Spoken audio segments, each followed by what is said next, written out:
एक समय की बात है। किसी गांव में रूबी अपने माता पिता के साथ रहती थी। रूबी का परिवार बहुत ही खुशहाल था। उसके माता पिता उसे बहुत प्यार करते थे। एक दिन पूरा परिवार मेले में गया था। तभी मेले में भगदड़ मच गई। एक बैल पागल हो गया। लोग यहाँ वहाँ दौड़ने लगे और इसी बीच रूबी अपने माता पिता से अलग हो गई। भगदड़ में बैल ने रूबी के माता पिता को बेरहमी से मार दिया।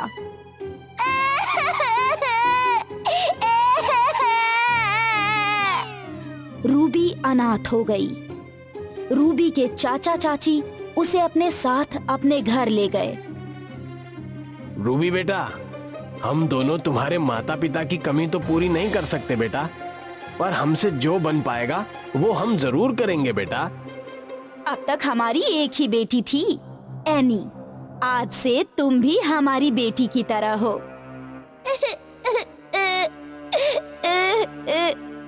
कुछ दिनों तक रूबी खुशी खुशी रही, पर फिर उसकी चाची के तेवर बदल गए। रूबी! जी चाची। दिखाई नहीं देता कि पूरा घर कितना गंदा है? अब क्या सारा काम मैं ही करूं? नहीं चाची, मैं आपकी मदद कर देती हूँ। रूबी ने अपनी चाची की मदद की। बस फिर क्या था, उसकी चाची रोज उसे ही सारा काम सौंप दिया करती थी। रूबी, सारे बर्तन धो दे और फिर एनी के लिए खाना भी बना देना। अक्सर रूबी घर के पीछे एक पेड़ के नीचे बैठकर रोया करती थी। हे भगवान, आप इतने निर्दयी क्यों हैं?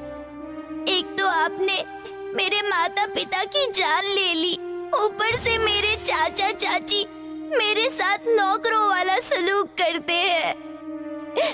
मेरे साथ कोई बोलने वाला भी नहीं है। इससे तो अच्छा भगवान आप मुझे भी मार ही देते। नहीं बेटा, ऐसे नहीं बोलते।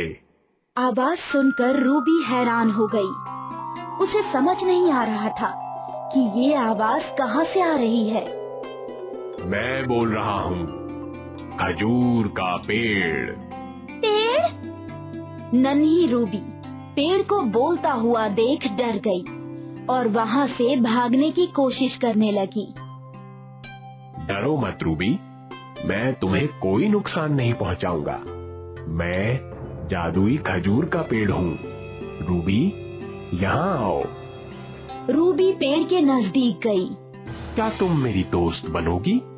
हाँ। तुम्हें जब भी किसी से बात करनी हो तो यहाँ चली आना। मैं तुम्हारी सारी बातें सुनूंगा रूबी। मेरी चाची बहुत बुरी है। दिन भर मुझसे काम करवाती है और मुझे खाना भी नहीं देती। मुझे बहुत भूख लगी है। बस इतनी सी बात। जादुई खजूर के पेड़ ने जादू किया और रूबी के सामने एक बड़ी सी थाल आ गई जिसमें बहुत सारा खाना था। अरे बाप रे, इतना सारा खाना! खाओ दोस्त, खाओ। इस दिन से जब भी रूबी उदास होती या उसे भूख लगती, वो जादुई खजूर के पेड़ के पास चली जाती। अब रूबी जल्दी जल्दी घर का सारा काम खत्म करती थी और जादुई पेड़ से बातें करती। 10 साल बीत गए। रूबी बड़ी हो गई। वो अब भी जादुई खजूर के पेड़ से बातें करती थी। रूबी! जादुई पेड़, चाची बुला रही हैं। मैं जाकर आती हूँ। फिर मिलेंगे। कहाँ मर जाती है तू? रोज रोज तुझे ढूंढना पड़ता है। चाची, मैं तो यही थी, आंगन में। सारा काम हो गया? हाँ, सब हो गया। सुन, कल एनी का जन्मदिन है। घर में बहुत सारे लोग आएंगे। तुझे आज ही अच्छे से घर की सफाई और सजावट करनी है और कल सारे मेहमानों का खाना भी बनाना है। ठीक है चाची, मैं सब कुछ कर दूंगी। रूबी ने घर की सफाई शुरू की और सफाई के बाद उसने घर को सजाया भी। इस काम में देर रात हो गई। अगली सुबह 5 बजे रूबी बाजार के लिए निकल गई। रूबी बाजार से ढेर सारा सामान अकेले ले आई और फिर अकेले ही उसने सारा खाना भी पका लिया। सब कुछ तैयार है चाची। अच्छी बात है। चाची, मेरे कपड़े फटे हुए हैं। अगर एनी का कोई पुराना कपड़ा हो तो वो मुझे दे दीजिए। रूबी एनी से अच्छी दिखती थी। अगर वो दावत पर आती तो सभी लोग रूबी को ही देखते रह जाते। ये सोचकर कोई जरूरत नहीं है तुझे दावत पर आने की। आज बहुत बड़े बड़े लोग आ रहे हैं। तू अपने फटे पुराने कपड़ों में किसी के सामने आने की हिम्मत मत करना। पर चाची, मेरा भी मन है। नहीं मतलब नहीं। रूबी उदास होकर पेड़ के पास चली गई और उसे ये सब कुछ बताया। तुम्हें दावत पर जाना है ना, बस इतना ही ना? हाँ, पर मेरे पास अच्छे कपड़े नहीं हैं। अच्छा, अपनी आंखें बंद करो। रूबी ने अपनी आंखें बंद की और जादुई खजूर के पेड़ ने रूबी पर जादू किया। रूबी का फटा पुराना ड्रेस अब बहुत ही सुंदर लाल ड्रेस बन चुका था। वाओ, ये तो बहुत अच्छा है। अब तुम अंदर जाओ और एंजॉय करो। रूबी घर के अंदर गई। वहाँ मेहमान आपस में बातें कर रहे थे।